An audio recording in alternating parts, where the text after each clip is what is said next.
tàu na thân này na he isei khom na ding overhead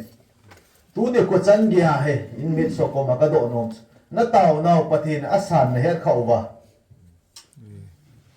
ka tàu nào alo ka tàu na personal ten pathin asang eti he kha num la na khot ga dom bo masanga tu ho ka tàu na personal ta pathin ka tàu na khat nei be asang eti he kha num wa cái báo mẹ đom sầu sầu bên nào đom ngầm thế đây thì ra chân rồi hay lấy quay hạt thì tao về cái báo mẹ tu ni som thum vei chân này iman nào thì bố lại iman nó ham mi tiệt hichilaya rehab center sunga he itau nào pathinin asan ja ichi the yuwa pathinin anwal tau na he thanai ta he ti ita san ji wa som thum vei chân này thun no he nó ngon hết phải dùng liều chun tao nói cái sang ấy thì director ban trong hết mà asungan nó tung trong hết mà chứ tao nói thế này hết mà chứ và hết gì igon chứ thì ba mà sẽ bên này cái xây đồ nông chứ này chỉ ba nào chứ mà sẽ bên này xây nông chứ bây giờ mình thế prayer works beyond our expectation chỉ ba mà sẽ bên này xây đồ nông chứ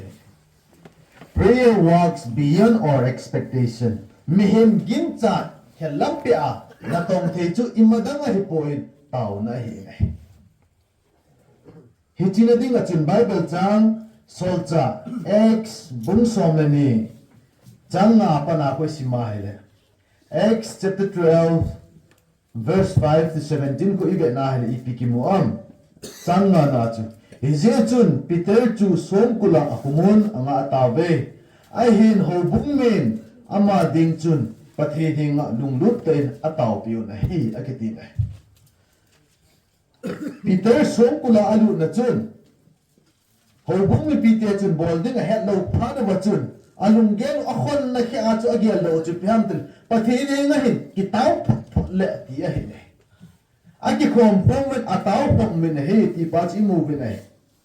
a hi le so cha bung som ni chang som la nga na a chu ibe kinali pikijiam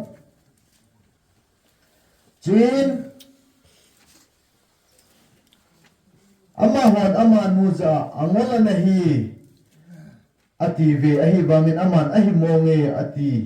ati chang salin ahi chunama hon abanti hi chu ati ve ahi bangin piterin aki waki vin ahi le ahon le ama amu vin adat mol he jimu vi ati chu mi pi ho chu alungel wa hi pi gel wa Peter sokula ke kumphana chu ama masanga zon chu alol ana ke tan he ai ama bon chu alol tan wa he le to Peter jong atha te di ti chu ho bumi Peter alungel wa agin cha chu he hinta bang alungel wa chu tauna aman jengwa wa chu tauna ki sangin din pathe ne hin pui do te ti change chu agi al pha lo chu bumi Peter chu ataw wang wa chu ahi banga ipiham thilkidang ta chu ataw zalwa pathene na hin to songkula kuna chu ahin pui do ahi agin chat khilam pe wa chu ataw na pathene asane ni ba chu amas pe na chu isi do no moi he chi ja agin chat mo dan chu ataw wang wa chu roda ki tinu chu Peter hi ati wang sa taw ko mo chu ataw wang wa chu ta asan do chu ahi wanga chu pathen chun ataw na chu angai pi tho bi nai he chi ja tu jing ka ama sa pe nai sei do no beyond our expectation igin chat lam pe wa he taw na ngai le taw na sang pathi nai ni pa e hai min lo ti oi tu ni khwa zo akho le amina na mo taw zo hi mai te hi zong le na taw na pathin a hai poi ti pa i sei do no mai Ama sa pena ay say ito. God works, prayer works beyond our expectation. Iti ba mo vin? Ay pao, hello.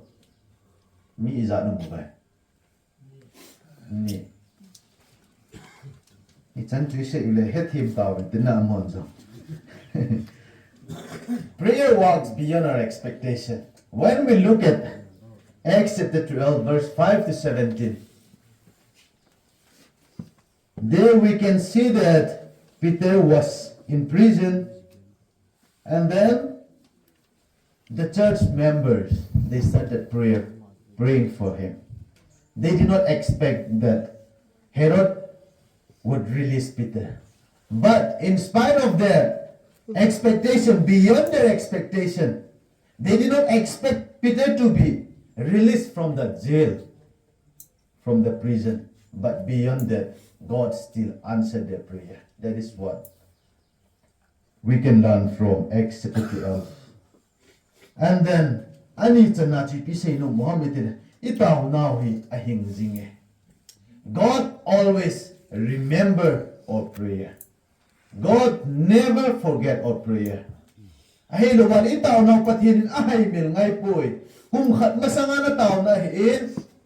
kung somtum masanga na tao na hiin, ahay lula kung ni masanga na tao na hiin, ahay lula hitilay mo na nahunglut masanga. Ahay lula kani masanga na tao na hoz yung zong chu patinin aksan na wala hizong na tunde ko sa patinin ahay mil po ni tipa isay daw nung kinubin eh. Hitinading na chun Luke bungkat sungay ka abelew hen. Luke chapter 1. Hitilay mo na ay kuhin ko to simki mo am iti yahele. Luke bungkat chang sagiya pa ng simin kate. Ama bo Elizabeth achin jiin chanay lo ay hone.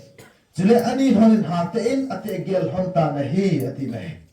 Hitiahi Zechariah to Elizabeth tu ay. Ama ni zong he hate ati te honay tay Bible research. Hate ate itian ate mom choy honta na he. Ahi bangin isim suahi ipikimo am. Chang som na thumlang chu. Ama wang vantil chun. Ama wang vantil chun ama za Zechariah kichahin. Nataw na akingay tay. Chule na inay pi Elizabeth chun chapakhat ahinding. Ahi chule nangman amin zon na sa ading ahi patinin ato ting simdo na patay ibu piruhan na Hitilaya Zechariah kin boldinga ahi lo ba hele Bible chishima hele chang som na chu thilnam tuya halpe chun nipi chu polama atawbun hichipeta chun pakai bantir khat ahi nga ahong kilay na hi ti pa chu ekimun Hitilaya hate a ate enunga Zechariah he tempo khat ahi ja chu hiji hobu sunga chu hiji hoin sunga chu ahi lobal hiji sunga chu gimnam tui halinga he ama pha chunglinga he ne ataw ding wa ai poi cha ai he ding chu ataw ding nga lu dai poi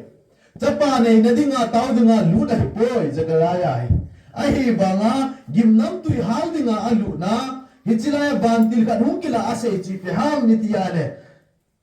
chapa khat na nei ding ahi na tao na akingai tai chapa khat na nei ding ahi ati pi chu hate ate eta ati ni Bible hate ate eti a hele kum som ko chilambe wang hiding ai ta mihem lung gelin ga ge lute Zechariah to Elizabeth hate ate ai hontan mihem chanei pha ni kumizan ham kum som ni apat kum som li sung tiu te numeya dinge Pasanga dinga yung chukum som gup chan ga tiute aram pi asai dinge. Hi chi chanei theina kum chu akhian honai ta nai. Elizabeth to Zechariah.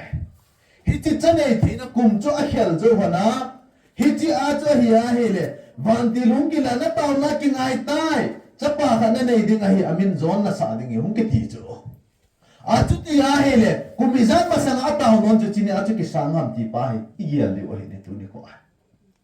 Kum som ko hin langa chu chapa dinga taw be lo ding ahi na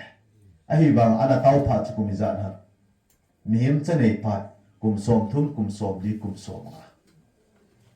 kum som thum hi han kum som li han kum som ngai hala ya chu amani ate enunga pathenin ataw non asan pi be akimu na hi jai til kidan ta kha ahi ne hi cha ko na sei do no mo chu phamdia hi le tao pat khonin kumwang lu ninte thawang lu ninte hizong na tao na wang hi pathin ahai mil ngai poi pathin koma ahing zingi pathin ko ma aging jinge God always remember your prayer ti pa chu isei do nong ki chu he kum som ko honin chapading na tawan pu na he zong le kum som thu ma na hi han la ya chanei the chahing the na hi han la ya ataw na man hon chu apet pe chung pathin ana sang pa hi zong le amanin ahai mil nu hanin kum som li zo bin kum som nga zo bin pathin ataw na an san pi na taw na hi na sa ta tong the ka cha hi ni pa hi I hai mi lo di bin I sei nom ki du bin he akum lu nin te a pha lu nin te hi zong le I bol di mu chu taw pu pu te pathin in ngai tu nan te athum chan na I sei nom mu chu pi ham the taw na hi I ma zo se bol the hi taw na hi I ma zo se bol the hi ne Bible chang Luke bung som la khat chang khat na chu a beu te Luke bung som la khat chang khat na chi ve na he le Luke bung som la khat chang khat na Bakai zonin ase zui te tau ji a hil bang chun nang man jong ki ho tau ji ne hil a ti chu sei zui hon a hilo la Jesus Christ nung zui ho chun Jesus Christ ko ma athu mu chi pi ham thil bol thei na thu po ve nei ai lo la thi tho thei na athu po ve nei ai lo la Jesus Christ in ana adam sa ho hita bang power ho to Jesus Christ ko ne pi ve tin direct athu po ve nei ai ba nga sei juan athu mu chi pi ham tau ji nei ti chu tau ji nei ti chu ibola hi chi athu ma hi dem Ibola sei zui ho chun mi thi tho thei na ai lo wa hi le ana sa dam sa thei na ai lo le hi ta bang thi ro chu thum lo wa chu thil tam ta thum thei na ai lo gen thei ta hi chu la ne la cha ding se nei pi win how na nei pi win ta bola thum lo ham why Ibola chu tau ji nei hi lu ti ham ki tam ta kha dai ne chi ai hi ba nga sei zui ho ana mu che nu chi pe ham Hita bang na to na thil kidang thil bol theina imazo se chu taw nau ma hi ti pa a het lu chu taw na hi thil zo se bol the Jesus Christ a jeng jong chu hita bang tha nei theina pathin to apa to kheu ma theina hita bang thil zo se na to na yo se chu Jesus Christ ama ten taw na anein taw na pathin apa to kheu ma jing a hin hi chi ji a chu taw nai thunai ta thanai ta hi pa chu a hen chi wa chu tau ji ne hi na ti bai tau ji a ki hil so ai tau na hi thanai na a thi zong tho to theina Jesus Christ a bolen ana zong dam sa theina Jesus Christ a bolen he da bango ta ha na zo se chu tau na a hi a he ji u chu thil dan a thum po bin a thu pi pen chu tau na he chi ji chu tau na a thum mo ne tao ji thum bi ne tu line jong I ve na hi le enge hita bang tao na thanei na hi uma hi nai ana asa kha jong chu dam sa thei na chu ta san puma mi zo se chen I tao pi wala dam thei chu hi ne hita bang thanei na jong tu lai khanga om da po na hi ne hi jong le tu khang in bang hi cha het hi lo di mo hita bang atum be a he tao na ai lo atum be a he hita bang thil pe ki pe tau dam na ki pe hi bang he aum pu nai ki pa ka sei do nom ki nai mi zong le mi zo sin ta san pu ma I tau ba le ba mi zo sin hita bang tha ha nai pathina ko na I nei the wi ti pa he I sei do nom ki chu he na he tau na hi I ma zo si bo the hi a hen je win sei ju hon I ma da ka thum po win tau ji a ki so na he ti pa chu athum chan na sei no no mo he Ali chan na chu pham a chai na dinga chu tau na hi gal zona hi gal zona a hi nai tu ni khwa I gal lel na wi pham chilai mu na yum na wa I gal lel na kham na thei nga thei lo na zong he gal lel na I gal lel na amma sapel ana sapel kha chu hi nai hi chi ho gal zona thei pa ko na ma pel tau na ku na hi nai Jesus Christ ni somli le jan somli anngol tauna aman chu anngol la tauna aman chu he chi tauna aman jo wa til to ko pe ham patep na to in azovin ai hechi anngol tauna hechi anngol ani somli le jan somli tauna aman sunga jong khun thahat na angai chain tauna zalin pathenin pa pathenin thahat na pe tauna zalin gal azovin ai me jo phate nga le hechi tauna aman jowa public ministry mila pathena hin to na ama na ahin to na ahum ma chal na ataha jo na jong ko hechilaya ni somli le jan somli anngol tauna ahum ki pat na ji khoi nai tuni ko hechilaya inmate so koma igitil khono naw chi piham tauna in jol la nei poi jisu krista ipathenu ama ta jengen mo tauna na ki bul phu a ama sanga thep nai lang patep nai hen lang a hero le ministry lama zot na ding he jong le tauna ana ki tham ja achi tha bangin tuni khon jong ei ho jong tauna ki than leo hen a hero le pathen kun a ki pilun din tauna ki than leo hen zolet lo ding ti pa isei do no mo he keima personal life a jong chun bible college ki umin college a jong md fa hen mt chen a ke simin hichilai jenga jong he zolel ding chan ge he lunggel lung ha da nai mi nan akini jing nai hi jong la hichilai ta ka bol chi pe ham zan pung ko le teres langa in chunga ka kal do a zan se la ka changa he pathen ka bo he personal time ka chang sa pathen he dia chu ka bo na zan se he dia chu ka bol le alam lam hung ki hong chu ke ma mi hi na chu le ka thep na lang lo hen na lang chu ima ta hi poi hi jong le pathen in ma pui dan chu alam la hung umen ima boy lo hele md fiam ka ki chain mt fiam ka ki chain chute ngal he chilanga ka hin chai nunga ka hong do nung jenga jong hin na to ding ka he pon he chom kha chu gal hum ki pan pain to na ding jong thelo pan len langa school hum dinga hu do ka hin ka ni school a he ki thopi dinga ki ho to chena hum do ka he gal hum na lang jong hi thei talo hin dia chu ka ma bin phana ji pi ham ka bol chu hallelujah prayer ben ni thum an ngol taw na ka hin juin chute nga hele gen ti taw kom na ka hin juizin ni khat an ngol taw na ka hin juizin pathen ko ma ka se chi pi ham pathen nama dinga tawa jong ka hung ai nai hi jong la kalam pi nei gon pi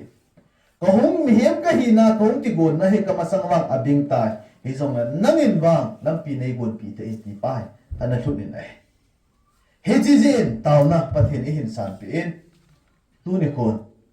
dba evangelist i hin bo even hi choi hoya ko na ha taw na tha ha za lai taw na he ana sai nai taw na than e nai i hen bo a hi le aki taw no je ne pathen i taw na asa ni i hen a hi le aki thanom taw na aki thase pu le hi chi bang hin tu ni kon jo taw na sot na jo anangai jing taw na pathen a hi le tu ni khwa jo i taw na ngai jing pathen a hi nang la ke ni pham zo la le ne yu i pham lum tu bi ne yu i pham i de yu chu pathen ko ma ki bul phu tin taw phat no ve pathen alam pi e gon pi thok de we taw lo hila